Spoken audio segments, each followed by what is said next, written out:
where we still are experiencing each other as our enemies. We're still living in this fake reality, in this matrix, that we're supposed to be oppositions of each other. And in one narrative, one side's the good side, the other side's the bad side. And the other narrative, it's reversed. And the reality is that they're both the good side. There are extremist voices on both camps that are the bad side, but there are really interest groups that are profiting from our conflict. Imagine if Israelis and Palestinians actually transcended this conflict. How much stronger our region can be if we created a united Middle East. Historically, Israelis and Palestinians are not enemies. In fact, we're actually cousins. It is stated in many genetic testings that they've done that 30 to 60% of Palestinian origins and DNA is actually Jewish DNA. So it's Jews that were converted to Islam or to Christianity over time, and with time, because they were no longer a part of the Jewish people, were Arabized because that was the culture that had spread throughout the region, this Arab identity, which is why you find Arab identity in Morocco and Algeria that historically were not part of Arabia. And so you have a reality where this population that is so similar, so connected, is now being experienced as total enemies towards one another. And how did this become? We need to understand who is benefiting from our division and who was the previous colonial power that actually was here, that its MO, wherever it operated, was always to divide and conquer. Before 1948, before the liberation of Israel, the British were here, and the same thing that they did everywhere in the world, whether it's between India and Pakistan, dividing this piece of land and forcing people to fight each other, or in Afghanistan, or in Nigeria, dividing the Igbos, the Yoruba, and the Hausa Fulani, and creating this country called Nigeria, and forcing local peoples to fight each other rather than to fight them in order to control that land. They did the same thing to the Israelis and Palestinians. Now, how did they create this big manipulation, convincing Israelis and Jews that Palestinians and Arabs were bad? And how did they convince the Palestinians and Arabs that Jews and Israelis were bad?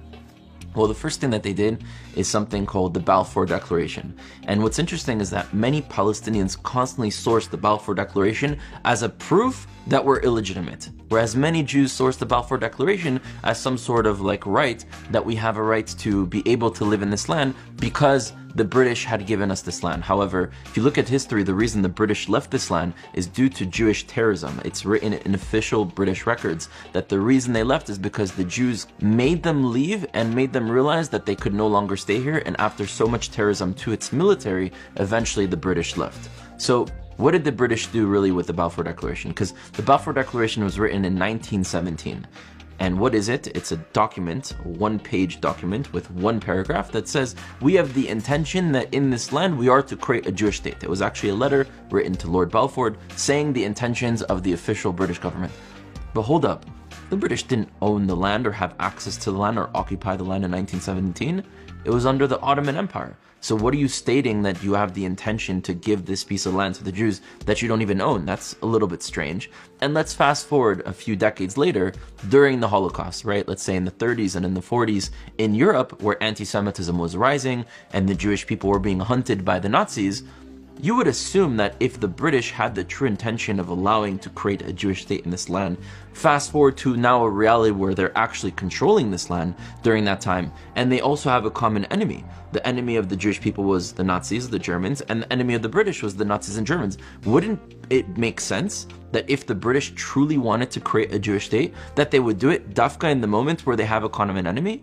Where all these Jews were fleeing from Europe to save their lives, going to the land of Israel, and the British were turning those ships back and forcing them to go back to the gas chambers? So was it really ever the intention of the British to create a Jewish state?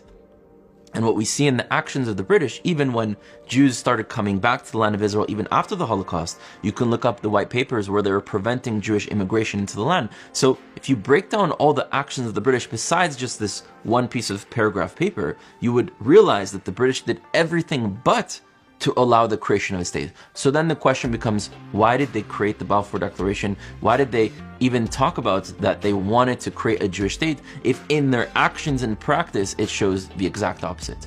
Well, what they wanted is to give the experience to the Arab world and to Palestinians that the idea of Zionism, that the idea of Jews returning back to their homeland was an extension of European colonialism, which is exactly why every single time the Arab world and Palestinians refers and understands or thinks about Zionism, they think about it as an extension of European colonialism, and the source that they'll always point to first as to why it is the Balfour Declaration. Exactly what the British had in mind by creating this little document to trick the Arab Arab world into thinking that us coming back to our indigenous homeland was a threat to them, they succeeded. Now, how did they convince the Jews that the Palestinians in the Arab world were bad?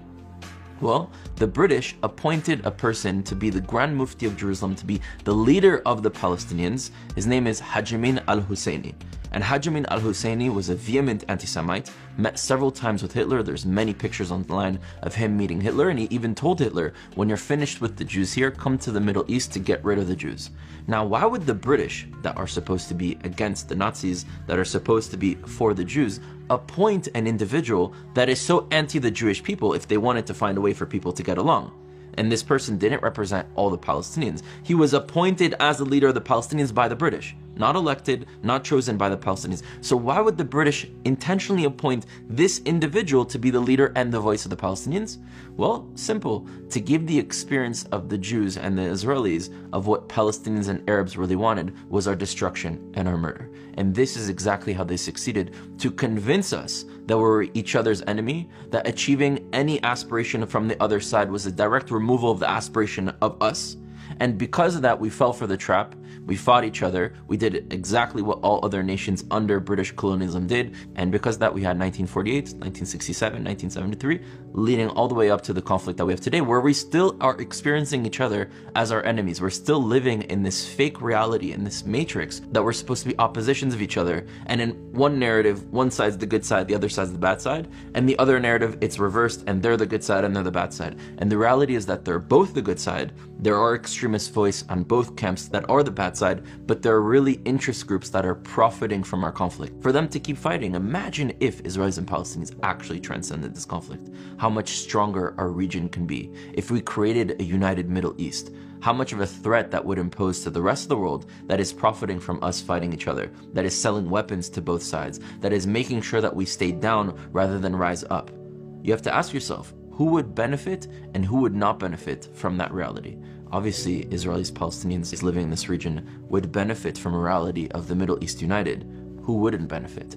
And I think the only way for us to eventually get there is to wake up from the matrix that we've been sleeping in, to realize who's really profiting, to see the human being, the cousin that we have in front of us, and to say, no more. We will build a better future, but it starts together. It's a journey. It starts with a conversation. It's a process, but we can only get there once we realize this.